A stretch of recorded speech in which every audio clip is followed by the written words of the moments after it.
Azərbaycan Prezidenti İlham Əliyev sentyabrın 27-sində Baku Bas Məhdud Məsuliyyətli Cəmiyyətinin Gəncə Avtoparkının açılışında iştirak edib. Rəqəmsal İnkişaf və Nəqliyyat naziri Rəşad Nəbiyev dövlətimizin başçısına avtoparkda yaradılan şərait barədə məlumat verib. 300 yerlik avtobus parkının inşasına bu ilin yanvarında başlanılıb. Ümumi sahəsi 10 hektar olan parkda texniki baxış və təmir postları, avtomatlaşdırılmış uçot sistemli yanacaq təsərrüfatı, saatda 60 avtobusun yuyulması gücünə malik kompleks inşa edilib.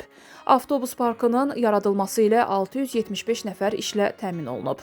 Onlardan 553 nəfəri sürücü, 122 nəfəri isə inzibati və texniki heyətdir.